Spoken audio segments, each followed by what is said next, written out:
বছরে আমাদের তিনি মুখোমুখি অনেক টাকা খরচ হয়। প্রত্যেকটা হসপিটালে আমরা ফ্রি ট্রিটমেন্ট দিই গভর্নমেন্টের,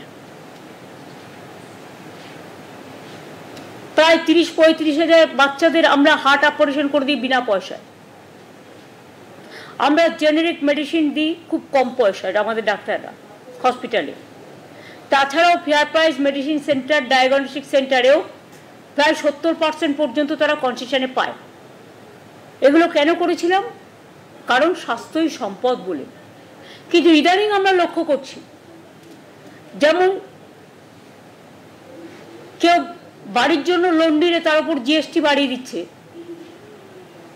তেমনি হেলথ ইন্স্যুরেন্সেও জিএসটি চালু করেছে। আমি বারবার চিঠি লিখে প্রধানমন্ত্রীকে আবেদন করেছিলাম যে হেলথটা হচ্ছে মানুষদের ওয়েলথ, হেলথের ওপরে বাধা নিষেধ আরোপ করে ট্যাক্সেশন করা উচিত নয়।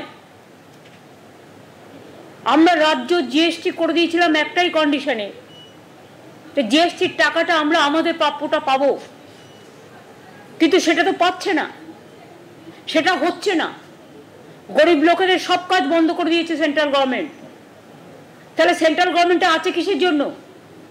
শুধু ধর্মীয় প্রবণতার নামে একটা নতুন ধর্মের আমদানি করে, যা আমাদের তপবনের নয়, যা আমাদের রামকৃষ্ণের নয়, যা আমাদের স্বামী বিবেকানন্দের নয়, যা আমাদের বেদ বেদান্ত বেদাঙ্গের নয়, যা আমাদের ঋজু সাম যজু অথর্বের নয়। শুধু মানুষকে ডিভাইড করা, কান্ট্রিকে ডিভাইড করা আর মানুষের মধ্যে দাঙ্গা লাগানো। আমি চাই বাসন্তী পুজো, অন্নপূর্ণা পুজো, রামনবমী সব শান্তিতে ভালোভাবে হোক। ঈদও শান্তিতে পালিত হয়েছে, সামনে এই প্রোগ্রামগুলো আছে, এগুলো ভালোভাবে পালিত হোক, কারণ সামনে নতুন বছর আসছে, শুভ নববর্ষ। আমাদের মা কালীবাড়ির স্কাই ওয়াক এবং ডেভেলপমেন্ট যেটা করেছি সেটাও আমাদের প্রায় 200 কোটি টাকার উপর খরচ হয়েছে। আমরা সেটা উদ্বোধন করব 14 তারিখে। 28 তারিখে জগন্নাথ ধাম উদ্বোধন হবে। এইভাবে অনেক কাজ আমাদের আছে। কিন্তু আমি দেখলাম ন্যাশনাল ফার্মাসিউটিক্যাল প্রাইসিং অথরিটি, যারা ওষুধের দাম নিয়ন্ত্রণ করে, এটা সেন্ট্রাল গভর্নমেন্টের সংস্থা, 748টা ড্রাগ ওষুধের দাম, যা গরিব মানুষ কেনে, এবং 80টা নন শিডিউল ড্রাগ মানে ওষুধ ফ্রম দ্য 1 এপ্রিল 2025 বাড়িয়ে দিয়েছে। এইসব ওষুধ কেনে কারা? গরিব মানুষ, সাধারণ মানুষ, সমাজের যাদের ক্ষমতা নেই বড় বড় হসপিটালে গিয়ে প্রাইভেটে ট্রিটমেন্ট করা, যাদের ক্ষমতা নেই বিদেশে গিয়ে কোটি কোটি টাকা খরচ করে ট্রিটমেন্ট করা, তাদের জন্য এই ওষুধগুলো কাজে লাগে। আমি শকড। আপনারা জানেন আমরা কেন কোলেস্টেরল যে tablet atorvastatin or ezetimibe tablet to control cholesterol, মানে হার্ট ডিজিজকে কন্ট্রোল রাখার জন্য 31.8% বাড়িয়ে দিয়েছে, যেটা মানুষের প্রায় 80% মানুষকে খেতে হয়। অ্যাট্রোভাস্টিন অ্যান্ড এজেটিমিবে ট্যাবলেট, এটাও প্রায় two control cholesterol, to give a special attention for health care, heart disease, যাতে হার্ট অ্যাটাক না হয়, কোলেস্টেরলটা কন্ট্রোল করে। আপনারা জানেন আমাদের মধ্যে 3টে কোলেস্টেরল কাজ করে। আমি ডাক্তার নই, বা যেটুকু আমার জেনারেল সেন্সে বলছি, HDL, LDL and VLDL। সেখানে বাড়িয়েছে 57.9%। এরপর দেখুন again atorvastatin calcium and fenofibrate tablet to control cholesterol 28.3% মানে 28.3% বাড়িয়েছে। এরপরে হচ্ছে to control cholesterol atorvastatin and clopidogrel tablets।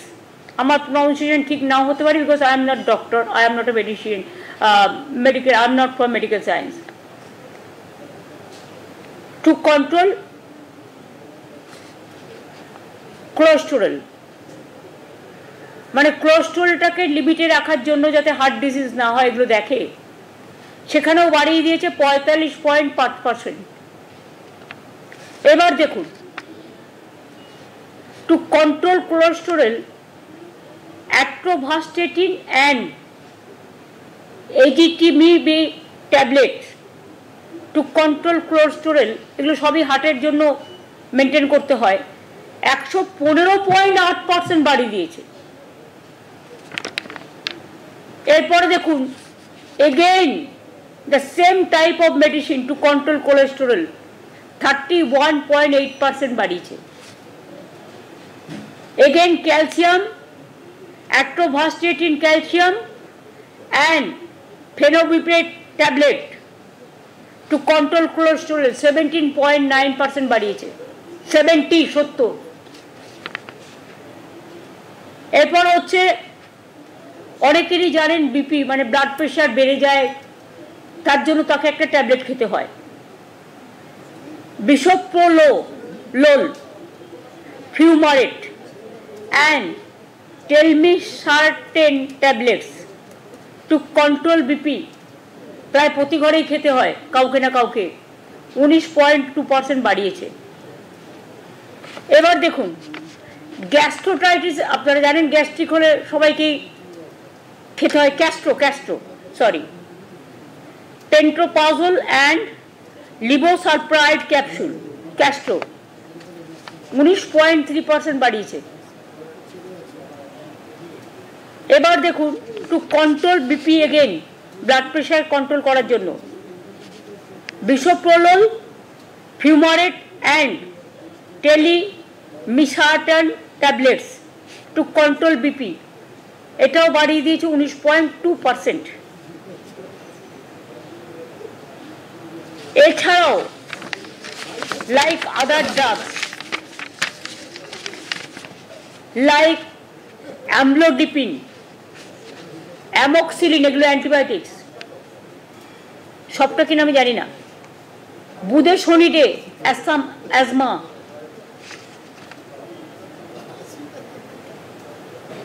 Carboplatin anti cancer, ciprofloxacin, dexamethasone, fluconazole skin disease, এমনকি প্যারাসিটামল তার দাম পর্যন্ত বাড়িয়ে দিয়েছে। এর আগেও কিছুদিন আগে বাড়িয়েছিল, আপনাদের মনে আছে নিশ্চয়ই। রিসেন্টলি টোল ট্যাক্সও বাড়িয়েছে। এর থেকে স্টেট গভর্নমেন্ট কিচ্ছু পায় না, টোটালটাই সেন্ট্রাল গভর্নমেন্ট এখন শেষ করে, কারণ শেষ করার মানে হচ্ছে সেন্ট্রাল গভর্নমেন্ট স্টেট গভর্নমেন্টকে দেবে না, টোটাল টাকাটাই একা করে খাবে। তো যারা মানুষকে স্বাস্থ্য না দিয়ে, স্বাস্থ্য আমাদের সম্পদ, চিকিৎসা করবে কোথা থেকে মানুষ? এই ওষুধগুলো যখন ডক্টর প্রেসক্রাইব করবে, কাউকে 97% বেশি দিতে হবে, কাউকে 57% বেশি দিতে হবে, কাউকে 40% বেশি দিতে হবে, কাউকে 50% বেশি দিতে হবে, মেডিক্লেম করা থাকলেও তাকে দিতে হবে। তার মানে এটা কাদের জন্য হচ্ছে? এটা কি ঠিক যে is it for one section of people, যারা কমন পিপুলের মধ্যে পড়ে না, যাদের ক্ষমতা আছে, কোটি কোটি টাকা আছে, যারা কোটিত্ব দিয়ে ট্রিটমেন্ট করতে পারে, এটা কি শুধু তাদের জন্য সরকার চলবে? নাকি যারা গরিব, যারা মধ্যবিত্ত, যারা সাধারণ মানুষ, মধ্যবিত্ত সাধারণ, মুখ ফাটলেও মুখ ফাটে না, মুখ খোলে না, কারণ তাদের সম্মান সবচেয়ে বড় ঐতিহ্য। আমি এটা তীব্র প্রতিবাদ করছি এবং এটা টোটাল উইথড্র করার জন্য অনুরোধ করছি। এবং এর প্রতিবাদে যেহেতু স্বাস্থ্যটা আমাকেও দেখতে হয়, আমি মামাটি মানুষকে যারা সমর্থন করেন, এবং আমি অল ইন্ডিয়া তৃণমূল কংগ্রেসের চেয়ারম্যানও আছি, যেহেতু 6 তারিখে রামনবমী, আমি কিছু করব না, শান্তিপূর্ণভাবে কাটুক পুজো। আমরা 4 আর 5 শুক্রবার এবং শনিবার বেলা 4টের সময়, বেলা 4টে থেকে 5টা, 1 ঘন্টা প্রতি ব্লকে ব্লকে, প্রতি ওয়ার্ডে ওয়ার্ডে। ওষুধের দাম বাড়াচ্ছ কেন? মানুষের স্বাস্থ্য আজকে বিঘ্নিত কেন? মানুষের স্বাস্থ্য কেড়ে নিচ্ছ কেন? আর কত দাম দিতে হবে মানুষকে সুস্থ থাকার জন্য? এই দাবিতে আমাদের এলাকায় এলাকায় মিছিল মিটিং হবে। এবং সাধারণ মানুষকেও আমি বলবো, তারা নিজেদের মতো করে, কারো এনজিও থাকতে পারে, কারো স্কুল থাকতে পারে, কারো ক্লাব থাকতে পারে, তারাও এটাকে প্রতিবাদ করুন। যদি না করেন, আগামী দিন মনে রাখবেন, রোগী অসুস্থ হলেও সেন্ট্রাল গভর্নমেন্টের এই একতরফা স্বৈরাচারী সিদ্ধান্তে স্বাস্থ্য কিন্তু বিপাকে পড়ে যাবে। আর স্বাস্থ্য না থাকলে সম্পদ থাকে না, স্বাস্থ্যই সবচেয়ে বড় সম্পদ। আর কত টাকা পেলে কেন্দ্রীয় সরকার নিজেদের ঝুমলাবাজি বন্ধ করবে? ইলেকশনের সময় বড় বড় কথা, আর ইলেকশন হয়ে গেলে তখন সব উইথড্র করে নাও। কেন জিএসটিতে, মেডিক্লেমে জিএসটি দিতে হবে? কিসের জন্য? কেন মানুষকে একটা ফ্ল্যাট কিনতে গেলে জিএসটি দিতে হবে? কেন হিরেতে জিএসটি ট্যাক্স নেই? কেন জিরেতে জিএসটি ট্যাক্স থাকবে? কোথায় জানে সাধারণ মানুষ, গরিব মানুষ? আমি পরিষ্কার বলছি, let the good sense must prevail. We cannot accept the price hike of medicine and GST for mediclaim. We cannot accept. And I will request my parliament members also, they are fighting for walk up today, because the Jumla party is only one point program to divide the country, and they believe only divide and rule policy, what we don't. আমাদের constitution আমরা মানি, আগে কনস্টিটিউশনকে শ্রদ্ধা করো, তারপরে কারো অধিকার কেড়ো। কনস্টিটিউশনকে শ্রদ্ধা না করে মনে রাখবেন, ধর্ম যার যার আপনার, উৎসব কিন্তু সবার। এবং পরিষ্কার আমি বলছি, আমি কিন্তু শ্রীকৃষ্ণের বাণীও শুনি, স্বামী বিবেকানন্দও পড়ি, নেতাজিও পড়ি, গান্ধীজিও পড়ি, আম্বেদকরও পড়ি, আবুল কালাম আজাদও পড়ি, রামকৃষ্ণও পড়ি। একই কথা, কর্ম যার ধর্ম তার। ধর্ম তখনই সদিচ্ছা লাভ করে যখন তার কর্মটা মানবিক হয়। আর কর্ম যদি দানবিক হয়, সেখানে কোনো ধর্মকেই শ্রদ্ধা জ্ঞাপন করা যায় না। আমি সব ধর্মকে শ্রদ্ধা করি। আমাকে কেন বিদেশে গেলে কোয়েশ্চেন করবে, আর বে হিন্দু? হু আর দে? Am I compelled to reply my question to BJP party? কালকে তো ছেড়ে দিয়েছে, আমি নাকি রেজিগনেশন করেছিলাম। কত ফেক আর চলবে, ফেক আর ফেক। আমরা এফআইআর করেছি, ইয়েস। যা তা করে বেড়াচ্ছে কয়েকটা ডিজিটালকে টাকা দিয়ে, সবাই নয়, তাদের আমি সাধুবাদ জানাই যারা ভালো করে পজিটিভ মানুষের কথা বলেন। আমার কথা নাইবা বললেন, আমাকে 10টা গালাগালি দিন, আমার কোনো গায়ে ফোসকা পড়বে না, আমি হ্যাবিচুয়েটেড হয়ে গেছি। কিন্তু কেন আপনারা প্রতিদিন মিথ্যে কথা বলছেন, কিছু ফেক ভিডিও তৈরি করছেন? আগে মনে নেই আপনাদের বাংলাদেশের পিকচার নিয়ে মুর্শিদাবাদের পিকচার বলে দেখিয়েছিল, গুজরাটের পিকচার নিয়ে, রাজস্থানের পিকচার নিয়ে বেঙ্গল বলে দেখিয়েছিল, এবং এখনো সেটাই পরিকল্পনা করে ঝুমলা পার্টি করছে। আমি ঝুমলা পার্টিকে বলবো, সত্যিই যদি ধর্মকে ভালোবাসেন, বাসন্তী পুজো করুন, নবরাত্রি করুন, অন্নপূর্ণা পুজো করুন। আমিও অন্নপূর্ণা পুজোর পুজো দিই।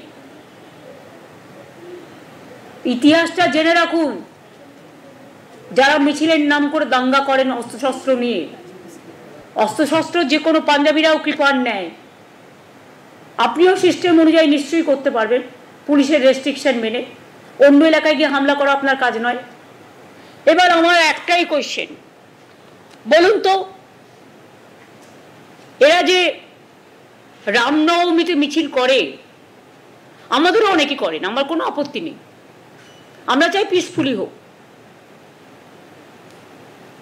একদিন তো বাসন্তী পুজোই, মানে অন্নপূর্ণা পুজো, রামনবমী যেটা এখন হয় চৈত্র মাসে, সেটাই ছিল। কিন্তু রামচন্দ্র যখন অকাল বোধন করেন রাবণকে হত্যা করার, রাবণকে ধ্বংস করার জন্য, সেইটাকেই তো আমরা এখন অরিজিনাল দুর্গাপুজো বলে সেলিব্রেট করি। এটাকেও সেলিব্রেট করি, but not in that way. সবাই সবার মতো করে নবরাত্রি পালন করবে, এটাই ধর্ম। সবাই সবার মতো করে পুজো করবে, এটাই ধর্ম। তো আমি শরৎকালে শিউলি ফুল ভাসে, কাশফুল ভাসে, এটা তো আমরা করি, এটা তো রামচন্দ্র করেছিলেন। তাহলে সেদিনটা কি আপনাদের মনে পড়ে না? সেটা কি রামনবমী নয়? সেটা কি রামচন্দ্র নিজের চোখটা পর্যন্ত যখন 107টা ফুল দিয়ে একটা বাকি ছিল, নিজের চোখ দিতে গিয়েছিলেন? ইতিহাসটা জানুন, এবং ইতিহাসের এটাই শিক্ষা, জন্ম হোক যথাতথা, কর্ম হোক ভালো। যথাতথা কর্ম হোক ভালো। কর্ম মানে ধর্ম, ধর্ম মানে কর্ম। ভালো কাজ করুন, মানবিক হন, দানবিক হবেন না দয়া করে, এটা আমার বলা থাকলো। আর বামপন্থীরা তো হঠাৎ করে, সব বামপন্থীদের আমি বলি না, অনেক শ্রদ্ধেয় মানুষ আছে, তাদের আমি শ্রদ্ধা করি, যারা একদিন করতেন এখন করেন না। কিন্তু বিজেপির যারা আছে দোসর, তাদেরও বলি যে গৌরীকরণ আর রক্তিমকরণকে একসাথে মিলিয়ে দেবেন না। আপনারাও বড় বড় সাম্প্রদায়িক হয়ে গেছেন। সব ব্যাপারেই আমরা দেখি, ইলেকশন থেকে শুরু করে সব ব্যাপারেই বাম রাম এক, জগাই মাধাই গদাই। যত এসব করবেন তত মহাশূন্য থেকে আরো শূন্যে বিলীন হয়ে যাবেন। কাজে আমার অনুরোধ থাকবে সবার কাছে, সব কমিউনিটির কাছে, হিন্দু হোক, মুসলমান হোক, শিখ হোক, খ্রিস্টান হোক, পারসিক হোক, বৌদ্ধ হোক, জৈন হোক, সবার কাছে শান্তি বজায় রাখুন। দয়া করে দাঙ্গা করে অশান্তি করবার চেষ্টা করবেন না। It is your game plan. এবং দাঙ্গা করে কেউ কোনোদিন কিছু করতে পারেনি এবং পারবেও না। বাংলার মানুষ আর যাই করুক, বাংলা কালচারের জন্ম দেয়, সম্প্রীতির জন্ম দেয়। আমরা রামকৃষ্ণকে মানবো, ঝুমলা পার্টিকে মানবো না। আমরা স্বামী বিবেকানন্দ মানবো, ঝুমলা পার্টিকে মানবো না।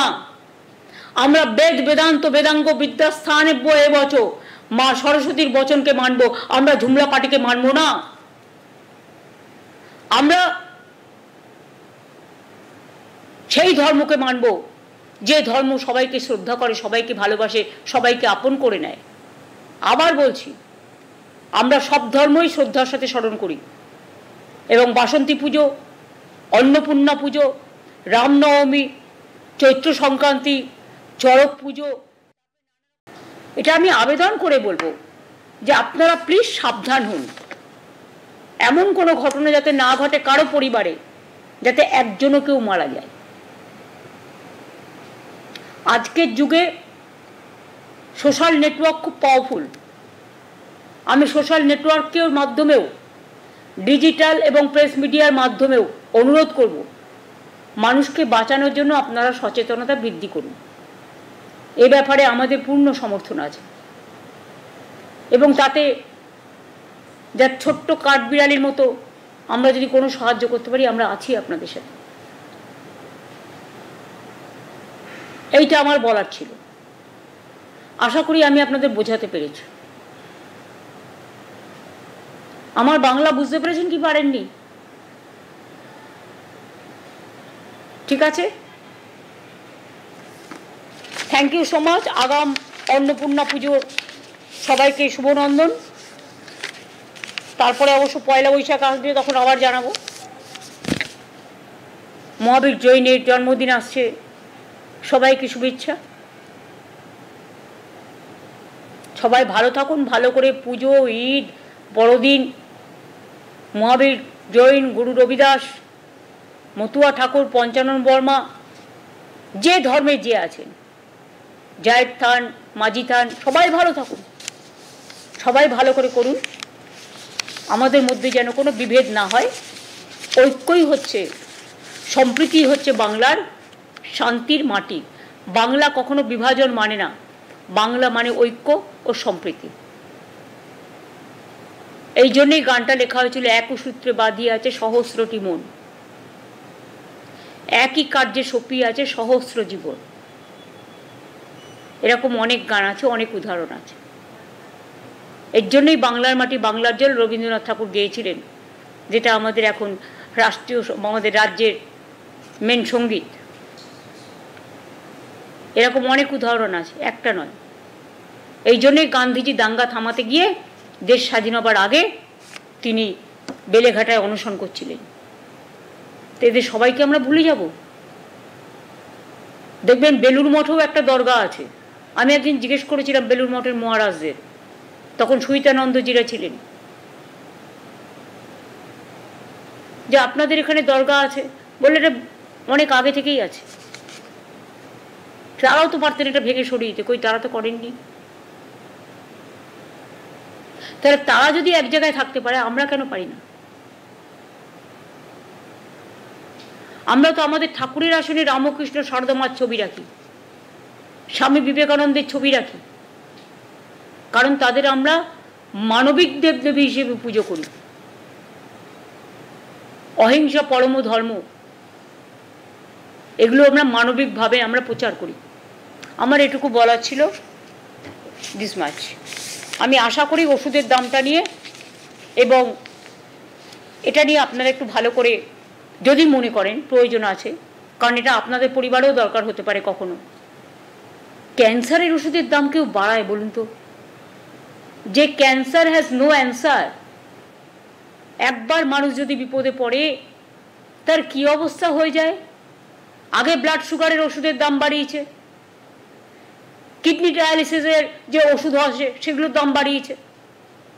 তা সবই যদি বেড়ে যায়, সরকারটা তো পড়ে যায়। এদিকটা নজর দেওয়ার জন্য অনুরোধ করছি। তারপর আবেদনের কাজ না হলে, আন্দোলনের কাজ না হলে রাস্তায় রাস্তা দেখাবে। Thank you.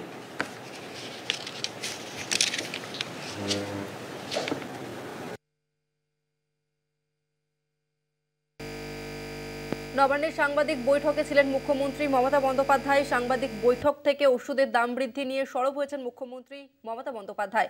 1 এপ্রিল থেকেই 748টি ওষুধের দাম বৃদ্ধি পেয়েছে এবং বিষয়টি নিয়ে স্বাভাবিকভাবেই আমজনতার কপালে চিন্তার ভাঁজ। আর এই প্রসঙ্গেই ক্ষোভ উগরে দিলেন বাংলার মুখ্যমন্ত্রী মমতা বন্দ্যোপাধ্যায়। সরাসরি তিনি কেন্দ্রীয় সরকারকে নিশানা করে প্রশ্ন তুললেন যে তারা আছে কিসের জন্য। ওষুধের দাম বাড়িয়ে আদতে সাধারণ গরিব মানুষের ক্ষতি করা হচ্ছে বলে স্পষ্ট দাবি করলেন মুখ্যমন্ত্রী মমতা বন্দ্যোপাধ্যায়।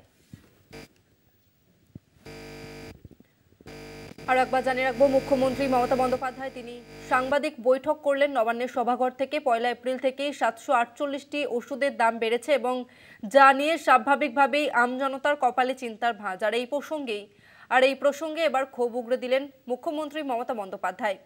সরাসরি তিনি কেন্দ্রীয় সরকারকে নিশানা করে প্রশ্ন তুললেন যে তারা আছে কিসের জন্য। ওষুধের দাম বাড়িয়ে আদতে সাধারণ গরিব মানুষের ক্ষতি করা হচ্ছে বলে স্পষ্ট দাবি করলেন মুখ্যমন্ত্রী মমতা বন্দ্যোপাধ্যায়।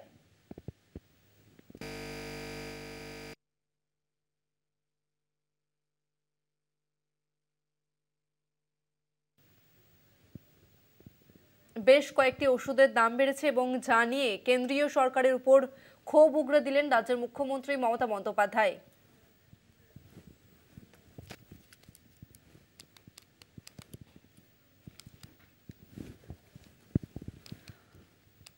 আরও একবার জানিয়ে রাখবো, নবান্নে সাংবাদিক বৈঠক করলেন মুখ্যমন্ত্রী মমতা বন্দ্যোপাধ্যায় এবং সেখানেই ওষুধের দাম বৃদ্ধি নিয়ে কেন্দ্রীয় সরকারের উপর ক্ষোভ উগরে দিলেন তিনি। কেন্দ্রীয় সরকারকে এক হাত নিলেন মুখ্যমন্ত্রী মমতা বন্দ্যোপাধ্যায়। সরাসরি কেন্দ্রীয় সরকারকে নিশানা করে প্রশ্ন তুললেন যে তারা আছে কিসের জন্য। ওষুধের দাম বাড়িয়ে আদতে সাধারণ গরিব মানুষের ক্ষতি করা হচ্ছে বলে এমনটাই দাবি করলেন মুখ্যমন্ত্রী মমতা বন্দ্যোপাধ্যায়।